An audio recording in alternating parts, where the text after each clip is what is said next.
नमस्कार दोस्तों, stock market studies में फिर से एक बार आपको बहुत-बहुत स्वागत है।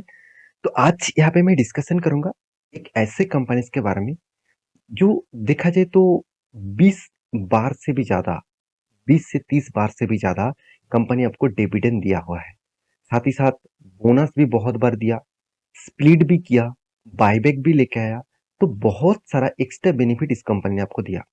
और कंपनी कोई छोटा-मोटा कंपनी भी नहीं है।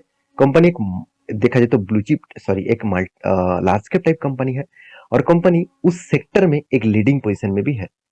तो फिर भी इस कंपनी आपको आज एक पेनी स्टॉक के हिसाब से दिखेगा, एक सस्ते प्राइस में दिखेगा। उसके पीछे कारण कौन-सा है? और क्या इस कंपनी के ऊपर निवेश करना सही होगा इस टाइम में? क्या इस कंपनी अभी इसी टाइम में आपको डिस्काउंट में सारे के सारे शेयर्स दे रहे हैं? तो उस हिसाब से क्या निवेश करना सही है? तो सारे इन्फॉर्मेशन आपको दिखाऊँगा और कुछ इंपॉर्टेंट इन्फॉर्मेशन दिखाऊँगा, जो इन्फॉर्मेशन शायद आपने पहले कभी नहीं देखे होंगे। तो चलो फटाफट शुरू कर लेते हैं इस वीडियो को। तो वीडियो को शुरू करने से पहले चैनल को सब्सक्राइब नहीं किया तो जरूर कर लीजिएगा। टेलीग्राम को ज्वाइन नहीं किया तो वो भी कर सकते हैं एज़ अ लर्निंग पर्पस में बहुत कुछ सीखने के लिए। तो देखिए सबसे पहले मैं बात करूँगा इस कंपनी के डिविडेंड के बारे में। अगर नाम के बारे में बता दूँ तो कंपनी का नाम क्या है? संवर्धना मदारथन सुमी। तो इस कंपनी के जो डिविडेंड परसेंटेज है, अगर ध्यान से देखेंगे तो शेयर का प्राइस किस तरीके से इंक्रीज हुआ 2018 से लेकर 2022 तक। यहाँ पे देखेंगे तो किस तरीके से अप्स एंड डाउन देखने को मिला। 2019 में गिर गया था, 2018 में भी गिर गया था, 2021 में अच्छा खासा ग्रोथ हुआ, 22 में थोड़ा सा करेक्शन देखने को मिला, 23 में और भी करेक्शन था। तो उसके हिसाब से डिविडेंड भी कंपनी देते रहे और कंपनी का डिविडेंड परसेंटेज भी कम होता गया। तो कंपनी जिस तरीके से यहाँ पे परफॉर्मेंस किया, उस हिसाब से कंपनी डिविडेंड कितने बार दिया, आपको क्या अंदाजा है? चलो मैं आपको दिखा देता हूँ। कंपनी का अगर मैं डिटेल्स डेटा आपको दिखा दूँ, तो कंपनी बहुत बार आपको डिविडेंड दिया। कंटिन्यूअसली आप डेटा देखेंगे, तो कंपनी का जो डिविडेंड का जो परसेंटेज है, वो लगातार इंक्रीज होता गया। आप देखेंगे 23 मतलब 2007, 2005, 8, 9, 10, 11, 12, 13, 14 हर साल में कंपनी किस तरीके से कितना पर रुपीस करके अमाउंट करके आपको डिविडेंड दिया, वो आप देख सकते हैं।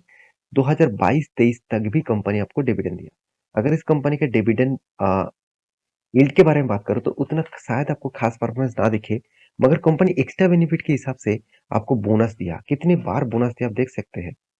अराउंड अराउंड 8 बार के आसपास कंपनी ने क्या किया, यहाँ पे कंपनी का शेयर का बोनस का इश्यू किया। तो बोनस इश्यू का मतलब देखिए मान के चलिए 2005 में आपका 100 मतलब मान के चलिए इस कंपनी के आपका 100 शेयर था। तो आज अगर कैलकुलेट करके करके देखेंगे तो 1000 से भी ज़्यादा आपका शेयर बन चुके हैं। क्योंकि लगातार कंपनी 2:1 रेशियो का बोनस दिया। इसका मतलब आपके पास 100 शेयर था, तो आपको 50 शेयर एक्स्ट्रा मिला, तो आपका हो गया 150। तो फिर से आपको 1:2 रेशियो का बोनस दिया, तो फिर से वही शेयर आपको मल्टीप्लाई करके आज अराउंड 1000 के आसपास आपका शेयर बन चुके हैं।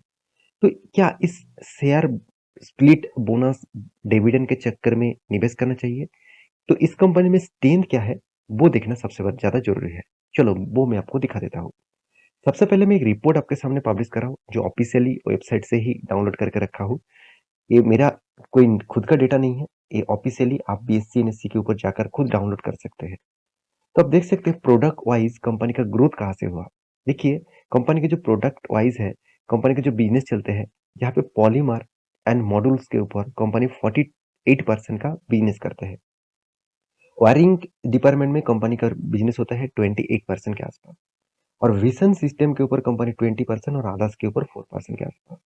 अगर कंपनी के कैपेक्स के बारे में बात करूं तो कैपेक्स किस तरीके से ग्रोथ हुआ, आप ध्यान से देखेंगे तो कंपनी के ईबिटा मार्जिन और कैपेक्स, तो ऑब्वियसली ईबिटा मार्जिन में अच्छा खासा ग्रोथ देखने को मिला था 2019 में, 20 में, मगर उसके बाद ईबिटा मार्जिन कंटिन्यूअसली ग्रोथ कम होता गया। उसके उल्टा यहाँ पे कैपेक्स बढ़ने लग गया। तो ये एक कंपनी के लिए वीकनेस जरूर देखने को मिला है।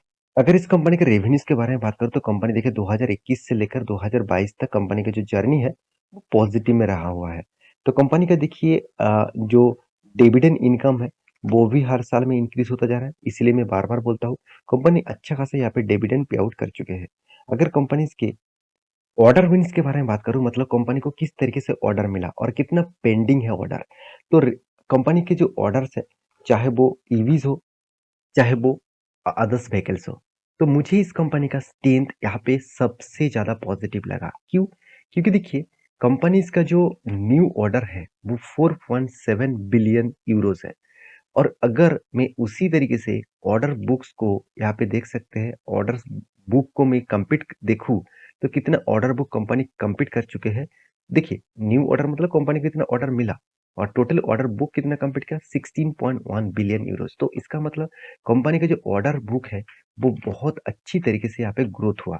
तो यही चीज़ तो चाहिए होते हैं, क्योंकि आज कंपनी के पास मान के चलिए आज मेरा 5 टेंडर है, तो मैं वो 5 टेंडर लेकर खुश मत हो जाना। क्योंकि मुझे काम करना है फ्यूचर में और भी ऑर्डर ज़्यादा ले आने के लिए, तभी तो मेरा कंपनी का ग्रोथ होगा। अगर ऑर्डर ही नहीं मिला, तो मैं काम किस तरीके से करूँगा? पुराने ऑर्डर से तो चलेंगे नहीं, मुझे नया से नया ऑर्डर चाहिए होते हैं। इसीलिए कंपनी का जो ग्रोथ है, वो इसी दिशा में आपको देखने को मिलेगा। मगर गड़बड़ी कहाँ पे हुआ? चलो मैं आपको दिखा देता हूँ। देखिए रेवेन्यूज़ के बारे में बात करूँ, तो फाइनेंशियल ईयर आपको 2020 से 22 तक दिखा दूँ, तो फाइनेंशियल ईयर में कंपनी का यहाँ पे देख सकते हैं एग्रीगेट बेसिस में कंपनी का ग्रोथ हुआ था। ऑब्वियसली अच्छा ग्रोथ हुआ था। उसके बाद देखिए धीरे-धीरे करके कंपनी का फाइनेंशियल ईयर 2020 में growth of potential quarterly wise यहाँ पे अच्छा खासा ग्रोथ हुआ। तो कंपनी का जो बाकी जो है कंसोलिडेटेड जो बेसिस है, उसके ऊपर भी ग्रोथ देखने को मिला, क्वार्टरली भी ग्रोथ देखने को मिला। मगर कंपनी का EBITDA मार्जिन जो है, वो उतना खास देखने को नहीं मिला। बीच में कभी डाउन, फिर से अप, तो इस तरीके से EBITDA मार्जिन में इम्पैक्ट देखने को मिला है। रही बात कंपनी का डेब्ट के बारे में, कंपनी के पास नेट जो डेब्ट है, वो किस तरीके से कितने करोड़ का डेब्ट है आप देख सकते हैं। तो कंपनी का कंसोलिडेटेड जो डेब्ट है, अगर मैं फाइनेंशियल ईयर 2020 से मैं कंपैरिज़न करूँ, तो कंपनी का डेट में इंक्रीजिंग देखने को मिला। क्यों? क्योंकि कोविड के बाद इस कंपनी के ऊपर प्रेशर आया, तो इसलिए कंपनी ने क्या किया, डेब्ट ले लिया। तो कंपनी का फिलहाल का जो डेब्ट है, वो 7,600 करोड़ के आसपास है। तो कंपनी का जो डेब्ट है, वो धीरे-धीरे करके इंक्रीज़ हो रहा है। तो वो इंक्रीजिंग किस लेवल में है, वो भी आपको देखना चाहिए। अगर मैं डेब्ट ऑफ इक्विटी दिखा दूँ, तो 0.68% के आसपास है। इसका मतलब इसका डेब्ट जो है, वो इंक्रीज़ तो हुआ है, मगर उतना बड़ी तरीके से इंक्रीज़ नहीं हुआ, जो कंपनी को पूरा का पूरा बर्बाद कर सकते हैं। ऐसे बिल्कुल भी नहीं, कंपनी उस 3 को मेंटेन किया। हाँ, एक वीकनेस अभी भी है, कंपनी जितना प्रॉफिट रेशियो मेंटेन कर रहा है, मतलब इसका जो ओपीएम है, अगर वो देखेंगे, तो ओपीएम में मुझे कुछ गड़बड़ी देखने को मिला। बीच बीच में कंपनी 10% के आसपास ओपीएम देखने को मिला था, आज वो 7% के आसपास हो चुके हैं। अगर कंपनी के यहाँ पे स्ट्रेंथ के बारे में बात करूँ, तो कंपनी का स्ट्रेंथ यहाँ पे थोड़ा-सा वीकनेस देखने को मिला। तो यही वजह है, इस कंपनी का जो परफॉर्मेंस है, वहाँ पे थोड़ा-सा इधर-उधर आपको देखने को मिलेगा। तो इस कंपनी के बारे में ये डेटा आपको मैं इसीलिए दिखाया हूँ क्योंकि आपको कंपनी की जो स्ट्रेंथ है एट फ्यूचर का जो विज़न है वो क्लियर हो जाए। तो रही बात कंपनी का कैश फ्लो का, तो कैश फ्लो आप देखेंगे कंपनी जितना प्रॉफ एक्चुअली खाते में जितना पैसा दिखा रहा है कि मुझे इतना पैसा प्रॉफिट हो रहा है, इतना पैसा हो रहा है, तो एक्चुअली उतना पैसा कंपनी के हाथ में नहीं आ रहा है। बीच में कंपनी के हाथ में पैसा आना कम हो गया। तो ऑब्वियसली पहले अच्छा खासा पैसे आते थे, जितना इनकम कंपनी दिखाते हैं खाते में, उतना ही पैसा कंपनी के हाथ में चले आते थे। मगर अभी थोड़ा-सा वीकनेस देखने को मिला है। तो मेरे हिसाब से इस पॉइंट को आपको ज़रूर ऑब्ज़र्व करना होगा, डिनाई नहीं करना है, क्योंकि इस पॉइंट आपको ज़रूर मेज़र करते हैं इस कंपनी के स्ट्रेंथ के बारे में। तो रही बात कंपनी के इन्वेस्टर की, देखिए कंपनी के ऊपर स्ट्रेंथ है, तो इसीलिए प्रोमोटर के बाद एफआईएस, डीएस भी अच्छा खासा होल्डिंग करके रखा और डीएस ने खुद का होल्डिंग अच्छी तरीके से इंक्रीज़ किया। पब्लिक एफआईएस ने भी इंक्रीज़ किया।